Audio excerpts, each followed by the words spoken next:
अस्सलाम वालेकुम सर। वालेकुम अस्सलाम। सर कैसे हैं आप? खैरियत अल्लाह से का हैं? शुक्र, मैं ठीक हूँ। आप खैरियत से हैं? जी अल्हम्दुलिल्लाह सर, माशाल्लाह अच्छा जी, बहुत खूबसूरत कैलीग्राफी कर रहे हैं। जज़ाकल्लाह, thank you very much. Sir मैंने आपसे आपको इसलिए इंटरप्ट किया क्योंकि मुझे आपसे सवालों के जवाब जानने थे।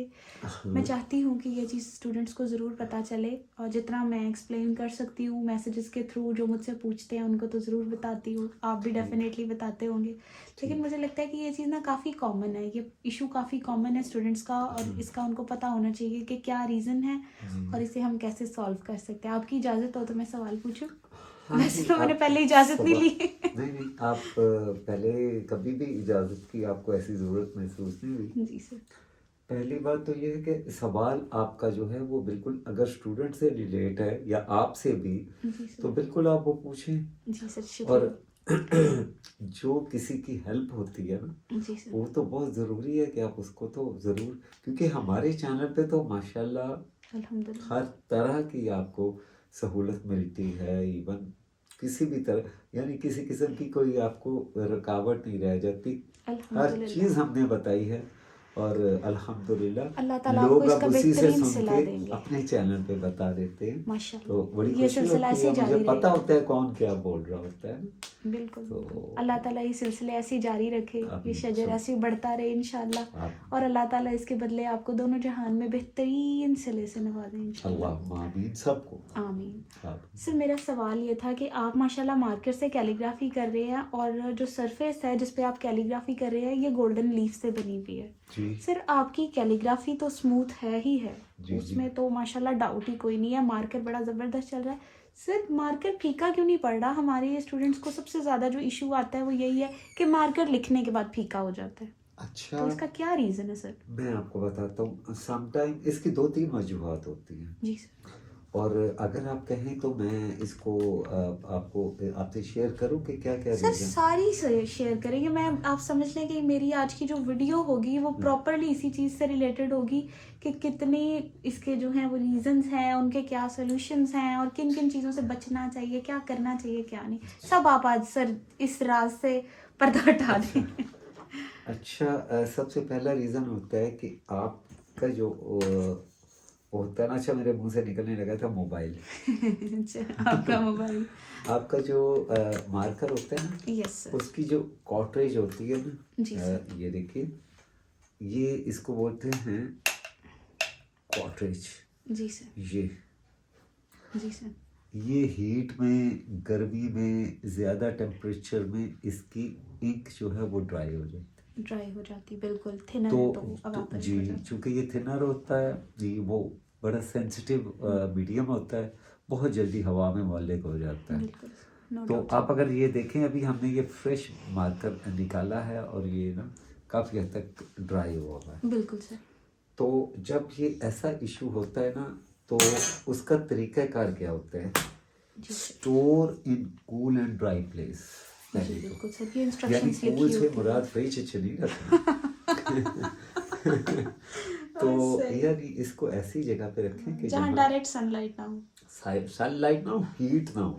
आजकल आगे जो वेदर आएगा, जो मौसम आ बिल्कुल जाएगा, बिल्कुल। उसमें तो आप कमरों में भी बड़ी हीट होगी और बड़ा no doubt. Warm temperature no होएगा डाउट नो ना। डाउट।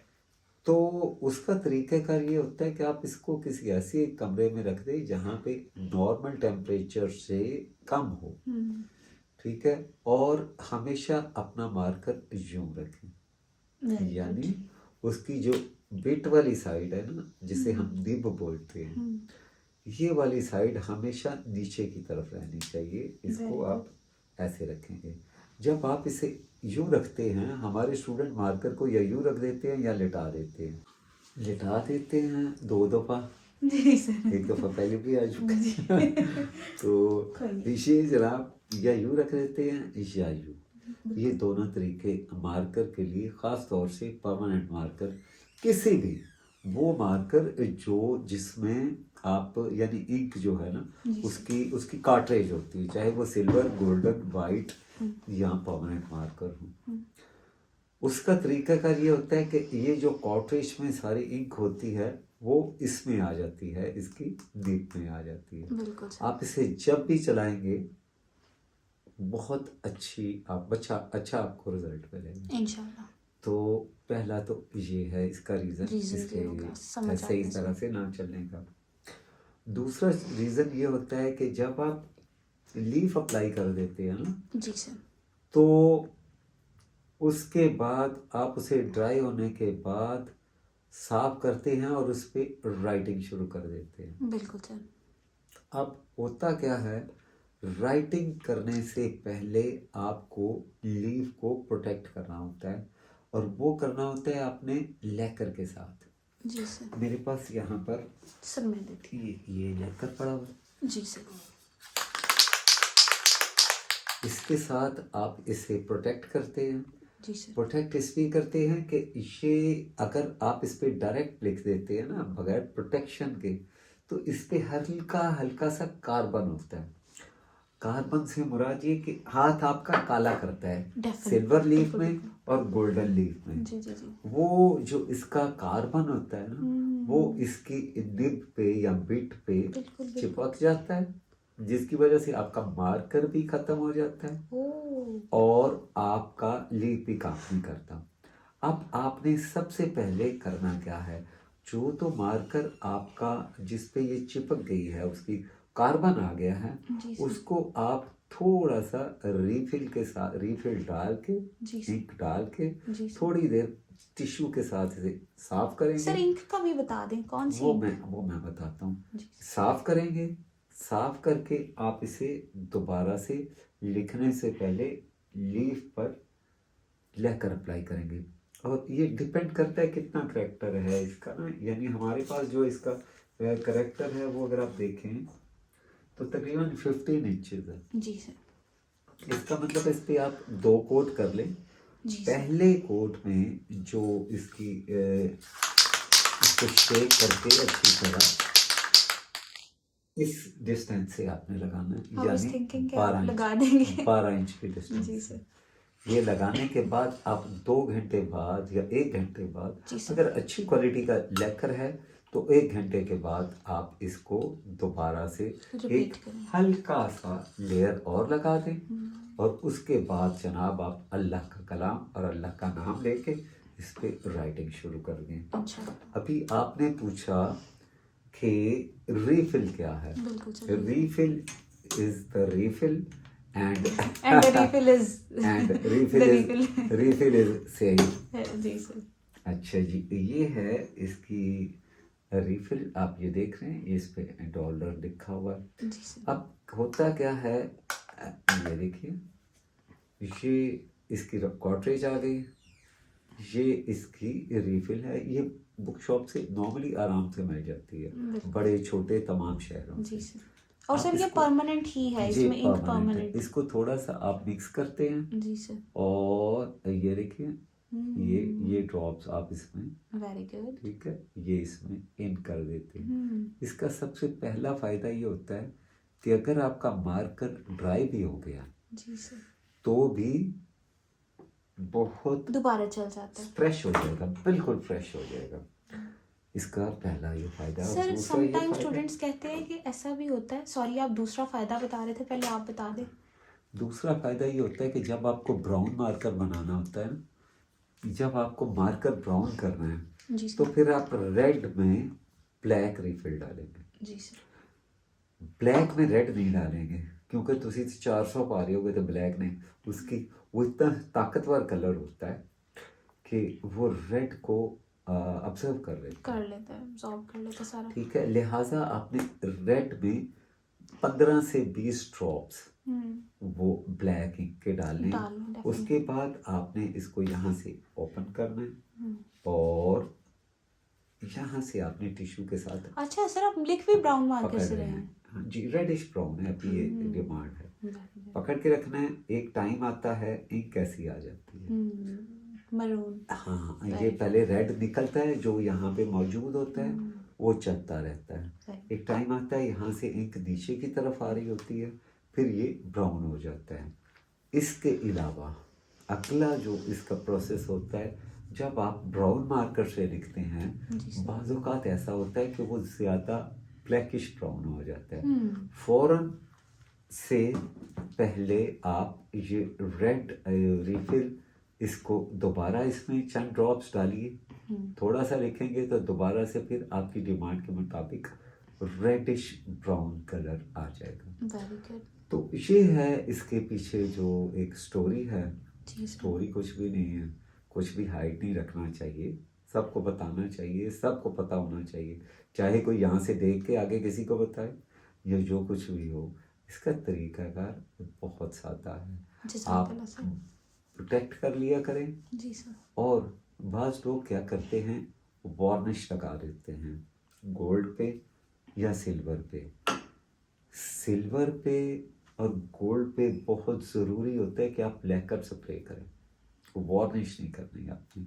जो होती है ना वार्निश होती जी है, जी जी जी, जो जो ब्रश के सिंथेटिक साथ हम होती अप्लाई करते हैं। सिंथेटिक होती वो आपने नहीं करनी।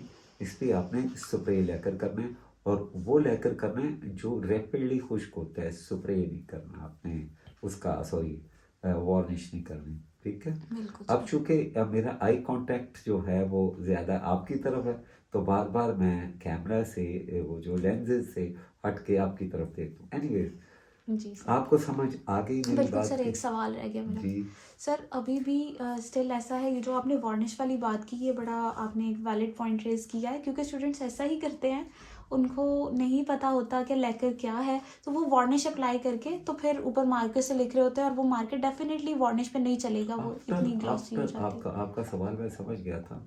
असल में थोड़ा सा मैं एडवांस लेवल पे जल्दबाज बोलता हूँ। काम भी तेजी से करता हूँ, पेंटिंग दिमाग भी भी, जल्दी से बनाता बिल्कुल हूँ, माशाल्लाह, और मेरी थोड़ा समझ भी जो जल्दी जाते सेंस हैं। ऑफ ह्यूमर कह लो या अकल कह लो या दिमाग कह लो, थोड़ा एक्स्ट्रा तेज चलता है। आर्टिस्ट हो गए सर हाँ, माशाल्लाह। नहीं वो अल्हम्दुलिल्लाह मैंने महसूस किया कि कुछ थोड़ा सा ना सर तेज मेरे चलता साथ रह रह के माशाल्लाह आप भी बहुत एडवांस हो गए माशाल्लाह। है। चलो credit goes to the girls. हाँ, तो वो जो वार्निश होती है ना, आप अप्लाई तो कर देते जी हैं सर। ड्राई होने के कुछ देर के बाद, लाइक 2 दिन के बाद, 3 दिन या एक हफ्ते के बाद, आपके जो लीफ का कलर होता है ना, पर्टिकुलर गोल्ड लीफ का, बिल्कुल वो रस्ट में आ जाता है, उस पर फंगस आ जाता है। आ जाता है। ऐसे में आपका फॉल्ट सिर्फ यही रह जाता है कि आपने या तो इस पे मॉइस्चर वाले हाथ लगाए हैं या आपने इस पर वार्निश अप्लाई कर। यहाँ गैप बहुत ज़्यादा दिया लीफ को प्रोटेक्ट करने में। हाँ, खास तौर से सर्दी, इस विंटर में आप अप्लाई करने के नेक्स्ट डे हर सूरत इस पर लेकर प्रोटेक्ट करें, क्योंकि इन द एयर मॉइस्चर जो होता है वो तकरीबन 78-79% होता है। सर इसीलिए तो इनहेलर्स ले लेके चलना पड़ता है। तो इसलिए आपको ये जो है ना, इसको पौधों पे प्रोटेक्ट कर लेना चाहिए। Sir one last question. Sir अभी भी कुछ स्टूडेंट्स तो तस्वीर भेजते हैं। अच्छा, आई डोंट नो कि मैं बार बार आपको ये चीज़ बावर कराती हूँ, क्योंकि मेरे जहन में मौजूद रहती हैं ये चीज़ें। सर स्टूडेंट्स तस्वीरें भेजते हैं, उसमें सरफेस बहुत रफ मालूम हो रही होती है, और उसके ऊपर ना मार्कर जैसे आप किसी अनइवन सरफेस पे लिख रहे हैं, तो वो अपर सरफेस पे तो आ जाता है, पर लोअर सरफेस तक मार्कर नहीं जा रहा।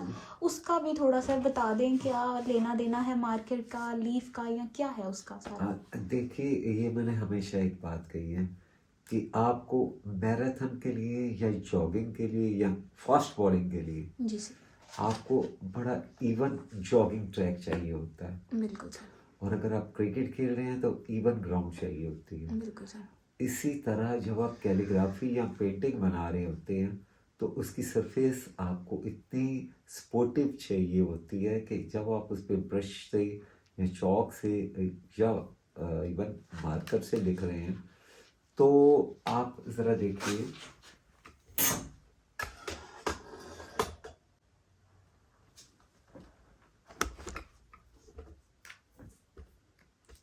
मेरा असल मार्कर तो ये है ना।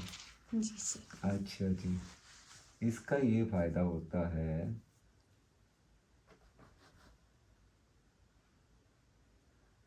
सर बिल्कुल ना ग्रेन्स आ रहे हैं, ना आपका मार्कर फीका पड़ा है माशाल्लाह, लाइक जो रिक्वायरमेंट होती है उसके अकॉर्डिंग चल रहा है। अच्छा, जस्ट बिकॉज ऑफ प्रिपरेशन। माशाल्लाह। ओह आई सी। मैं आपको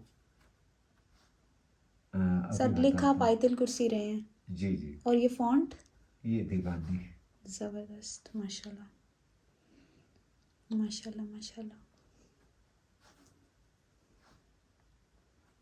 अभी सर ये पेंटिंग तो मुझे मिलेगी?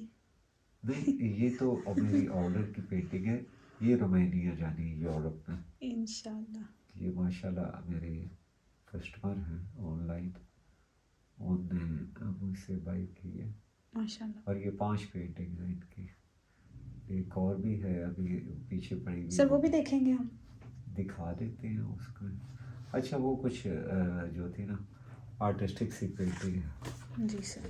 तो ये देख लीजिए, मुझे इसमें ना कोई वो नहीं हो रही, दिक्कत नहीं हो रही। जी सर। आप सब दुआ करें हमारे लिए भी और अपने लिए भी रमज़ान करीम में, कि अल्लाह ताला हम सब की मग़फ़िरत फरमाए और हम सब को जो बीमार हैं उनको सेहत तंदुरुस्ती ज़िंदगी दे, आमीन। और जो मकरूज़ हैं उनकी अल्लाह ताला उनको कर्ज़े से निजात दिलाए, और जो भी किसी के कोई मसले मसाइल हैं, दुनिया है ये चलते रहते हैं, बिल्कुल सर। तो उसमें अल्लाह ताला अपनी रहमत से सबके लिए आसानियाँ कर दे। आमीन आमीन आमीन।